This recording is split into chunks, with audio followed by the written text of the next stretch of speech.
Rajin sholat 5 waktu itu belum prestasi di hadapan Allah. Udah gitu aja. Karena prestasimu tidak terletak pada sholatnya, tapi prestasimu terletak pada setelah sholat akhlakmu seperti apa. Gitu. Dan ketika bicara dalam konteks itu bahwa sholat yang 5 waktu itu adalah waker, itu adalah tempat latihan untuk membuat kita menjadi orang-orang yang memiliki akhlak lebih baik gitu kira-kira. Nah, karena di kita ini mindset sholatnya itu yang jembatannya, yang ritualnya, lupa bahwa sholat itu adalah jembatan untuk menyampaikan kita ke titik sampai gitu.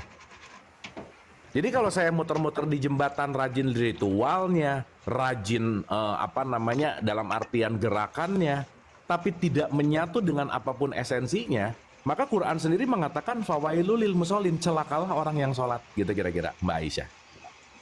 Nah jadi Mbak, maaf ya, saya rasa udah nggak terlalu sibuk untuk mikirin dan menilai dan menjadi polisi agama gitu.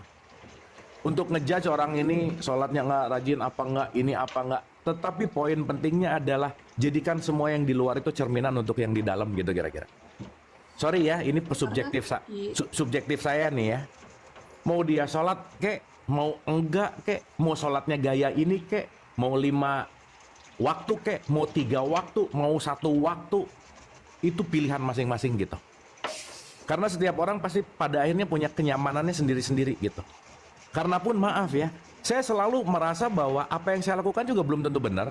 Kok bisa-bisanya saya nyalahin orang gitu? Kok bisa-bisanya saya ngerendahin orang karena, sorry itu saya juga. Mbak, menurut Mbak Aisyah, saya mau nanya ya, dikit nih. Orang yang rajin sholat itu orang yang udah lurus atau yang masih sesat? Yang mana Mbak? Orang yang rajin sholat itu sebenarnya ingin diluruskan nggak sih? Iya, makanya dia udah lurus atau masih sesat? Belum, makanya dia sholat untuk diluruskan. Jadi Makanya di setiap sholat ada kata-kata ihdina sirotol mustaqim, betul nggak? Tunjuki aku jalan yang lurus. Berarti kalau ada orang yang lagi sholat berjamaah di masjid kan tuh kumpulan orang-orang yang belum lurus dong, betul nggak? iya. Tetapi mungkin nggak sadar kalau dia belum lurus. Yang bahaya adalah selesai sholat dia meluruskan orang lain. Lah, kamu barusan ngomong kamu aja belum lurus kok ngelurusin saya sih gitu kira-kira. Betul nggak Mbak? Nah, Ya, betul. saya komain nih karena ini adalah hasil riset saya 14 tahun tentang ini gitu. Jadi pada dasarnya kenapa ketika kita bicara dalam konteks ini, kok kenapa orang rajin berritual tetapi kenapa perilakunya nggak berubah? Ya balik lagi, karena melakukan bukan karena paham, tetapi kebanyakan melakukan gara-gara ketakutan. Ya benar, itu dulu saya ngelakuin sholat itu karena takut dosa aja. Jadi walaupun saya sholat itu ya takut dosa gitu. Cuman sampai jujur dalam kehidupan saya itu masih menolak realita yang ada di dalam hidup saya walaupun saya sholat gitu kan. Tuh, Karena saya sholat itu karena takut dosa aja, dan saya masih menolak kenyataan kok saya nggak ada orang tua, atau kok saya masih menyalahkan keadaan, saya kok ditinggal sama nenek cuman ngechat saya setiap hari. Saya selalu menolak kenyataan gitu. Tapi ketika saya sholat karena saya mencintai yang memberi kenyataan ini, saya lebih nyaman aja. betul. Jadi Mbak, saya cuman mau nutup gini, nanti Mbaknya tonton 3 fakir sholat teh itu dalam. Jadi nanti Mbak akan ngerti bahwa sholat itu kan artinya terhubung. Sholatun silatun itu makanya ada silaturahim, itu kan terhubung dengan kasih sayang gitu.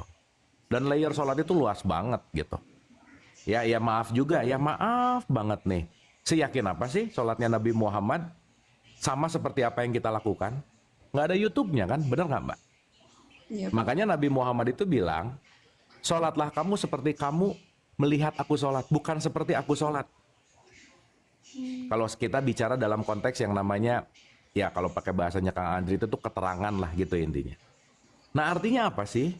Bukan terletak sibuk di wilayah ritualnya. Karena kenapa? Ritual itu perlu. Karena tanpa ritual kita nggak latihan. Tanpa ritual kita nggak disiplin. Tanpa ritual kita nggak ada waktu untuk kontemplasi gitu loh. ya. Gitu. Makanya kenapa sih pilihlah satu yang kamu pakai jalannya. Dan kamu nggak usah ngeribetin jalan orang lain. Kenapa? Karena itu jalannya dia, bukan jalannya kamu. Dan kita udah disodorin jalan-jalan yang mungkin karena kita lahir dalam tradisi Islam, ya udah nih kita pakai aja nih jalan ini gitu kira-kira.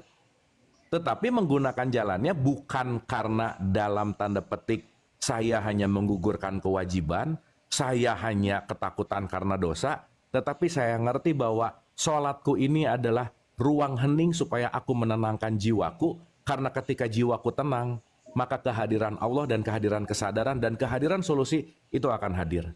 Kata kuncinya adalah bagaimana aku membuat jiwa tenang dalam setiap latihan sholat gitu. Itu yang kedua, Mbak. Yang ketiga, Mbak, nanti Mbak Aisyah juga akan paham ya. Ada 2 poin, Mbak Aisyah. Ini ya sedikit pakai teori dikit ya, maaf ya, teori dikit ini nice to know aja sih. Dalam perspektif ibadah, kalau kita bicara dalam konteks pembelajaran yang akademis ada 2, disebut mahdoh dan goir mahdoh. Itu kalau pakai bahasa aslinya, saya gampangin aja ya. Ada yang nggak boleh diotak-atik, dan ada pilihanmu secara private gitu. Kenapa? Karena ada ibadah sosial untuk barengan, dan ada ibadah privat untuk kamu memang benar-benar dirimu dengan Tuhan gitu.